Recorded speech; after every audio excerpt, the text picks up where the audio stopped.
Hey guys, how's it going? Welcome back to the channel. For anyone that's new here, my name's OwenAlec, and on this channel I do everything drum related. That includes drum covers, tutorials, gear reviews, tips and advice, just like this one. So if that sounds like something that you're interested in, then please do consider subscribing and hit the like button, all that good stuff, because it really helps the channel. Thank you very much. So today in this video, I want to teach you guys how to play your favorite songs. Now there isn't really one way of doing this because everybody learns differently, but I'm going to teach you how I did it and maybe it'll be useful to you. But firstly, if you haven't seen last week's video, this was where I went over 5 beginner beats. I actually added in a 6th one as well as a bit of a bonus. But if you haven't seen that, then I highly recommend you go and watch that because that's going to have some tips in there that's going to really apply to this video. So the first thing is you've got to ask yourself, can I play this? Is this something that's actually achievable at my level? Now, if you're a complete beginner and you're just starting out, playing Dream Theater or Haken isn't necessarily going to be within your scope just yet. Not to say that you can't work towards that eventually, but let's try and set realistic goals here. So just for example, if your favorite song was a Green Day song, something like Holiday, that's quite a popular one. It's a fairly complex beat to play in the beginning when he's doing all the tom work and things, but it's still achievable. It's still something that you can really wrap your head around, and once you get into the groove of it, it's quite simple to play really. Secondly, don't worry about being able to play the entire song straight away. Really break it down and take it section by section. If there's drums in the intro, really break it down and analyze it, which brings us to number 3. Listen to what's being played. Now this can be easier said than done, so it's going to take some time for you to get used to this. Now, if you're listening to a piece of music and you can start to identify certain sounds, for instance, when it might be on a 2 or a 3, you hear the snare, that's where you kind of register that and you kind of think, right, okay, I can hear that on that particular beat. And then go back over it again and kind of listen to another instrument. Where's the hi-hats landing? Is there more than just a quarter note hi-hat? Is it just kind of going 1, 2, 3, 4? Or is it going 1, 2, 3, 4, 1, 2, 3, 4? From there, you can start to build a picture of what this beat actually is.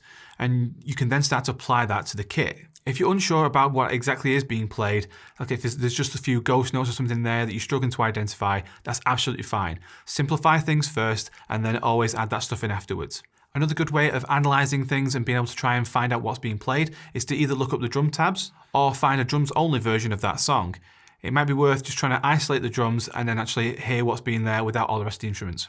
Number 4 is a fairly obvious one, practice. I mean, you're never going to be able to play the song if you don't practice it. It's fairly obvious, but a lot of people think that if they've just played it through a couple of times, then they'll have it stuck in their mind for the rest of their lives. It's not how it works. You really need to get your muscle memory to kick in, and there might be some complex parts in that, in whatever song it is that you're doing, that you really need to go over a couple of times just to kind of really get down. Because once you've played it through a couple of times and you've got that song down, there's always room for improvement. Number 5 would be to then record yourself in some way if you can. Most of the time people record themselves on the phone and then they'll look back at it and they'll even put the song over the top of it to see if everything's still lining up. Something that I like to do and something that I've been doing for a very long time now is recording my drums to the track, but I record them as multi-track, so everything's separately. And then I can check to see where I'm lining up against the song, because when you look at the waveforms of the snare or the kick drum against the actual track, you can see where things are lining up, and if anything is kind of off center or if anything's flamming, and then I can be conscious of that when I'm playing the song through next. It's something that I'm very conscious of, especially when I'm doing my drum covers. So I started off, well, if you go back to some of my old videos, they weren't very consistent. The snares and the placements were all over the place.